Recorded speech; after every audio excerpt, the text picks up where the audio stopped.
RTV app వార్తల్ని క్షణాల్లో చదివే అవకాశం ఉంటుంది. ఒక న్యూస్ పేపర్, ఒక టెలివిజన్ ఛానల్ మీ చేతుల్లో ఎప్పుడూ ఉంటాయి.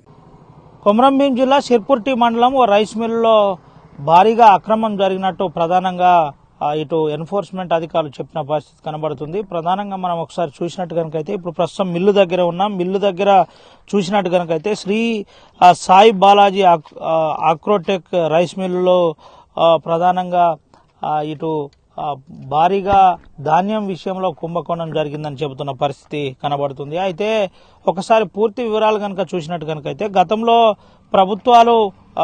ఉన్న ప్రభుత్వం పూర్తిగా ధాన్యం కొనుగోలు చేసింది. ధాన్యం కొనుగోలు విషయంలో పూర్తిగా ఇక్కడ అక్రమాలు జరిగినట్టు ప్రధానంగా అధికారులు చెప్పిన పరిస్థితి. అయితే ధాన్యం కొనుగోలు విషయంలో ఒకసారి చూసినట్టు కనుకైతే 69,394 ధాన్య బస్తాలు ఈడ లేవని చెప్పిన పరిస్థితి. దాదాపుగా వీటి ఖరీదు 5,90,00,000 రూపాయలు ఉంటాయని చెబుతున్న పరిస్థితి అయితే కనబడుతుంది. అయితే ప్రధానంగా రైస్ మిల్లుల్లో ఈ విషయం పూర్తిగా వెలుగులోకి రావడం జిల్లాలోనే సంచలనంగా మారింది. ప్రధానంగా ఉమ్మడి ఆదిలాబాద్ జిల్లాలో పలు రైస్ మిల్లుల్లో ఈ పరిస్థితి ఉందని అధికారులు కూడా అనుమానం వ్యక్తం చేస్తున్న విషయం తెలిసింది. అయితే సివిల్ సప్లైకి పూర్తిగా ఇక్కడ నుంచి బియ్యం ఇవ్వాల్సి ఉంటుంది, మిల్లుల నుంచి బియ్యం రావాల్సి ఉంటుంది. గతంలో పూర్తిగా పాడి ప్రొక్యూర్మెంట్ తర్వాత అంటే ధాన్యం కొనుగోలు ప్రభుత్వం చేసిన తర్వాత మిల్లులకు తరలిస్తారు. మిల్లులకు తరలించిన అనంతరం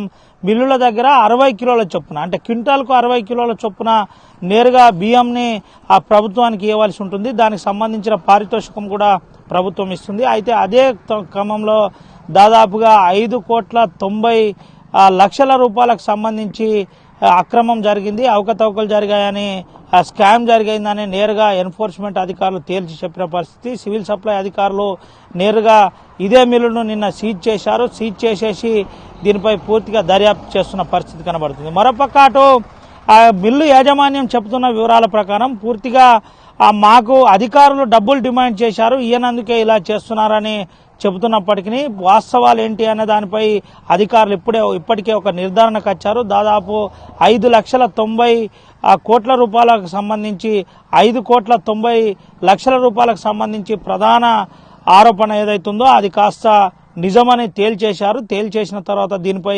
అధికారులు విచారణ జరిపిస్తున్న పరిస్థితి కనబడుతుంది. అయితే జిల్లా అధికారి దీనిపై సీరియస్ గా ఉన్నట్టు తెలిసింది. అన్ని రైస్ మిల్లులు జిల్లాలో ఎన్ని ఉన్నాయి, అసలు ప్రస్తుత పరిస్థితి ఏంది కూడా ఏ విధంగా ఉందో ఆరా తీయాలని చెప్పిన పరిస్థితి అయితే పూర్తిగా కనబడుతుంది. ప్రధానంగా ఇదే రైస్ మిల్లో 5,90,00,000 సంబంధించిన ధాన్యం మాయమైంది. ఈ ధాన్యం ఎక్కడికి పోయింది, ఏం జరిగిందన్న దానిపై విచారణ అయితే కొనసాగుతుంది. ప్రధానంగా దీనిపై రానున్న రోజుల్లో ఏం జరుగుతుందో వేచి చూడవలసిందే. సుమంతో రవినాయక్, ఆర్టీవీ, ఆదిలాబాద్ నుండి. మరిన్ని వీడియోస్ కోసం ఛానల్ ని సబ్స్క్రైబ్ చేయండి. లేటెస్ట్ అప్డేట్స్ కోసం వాట్సాప్ ఛానల్ ని ఫాలో చేయండి. అండ్ లింక్ డిస్క్రిప్షన్ లో ఉంది.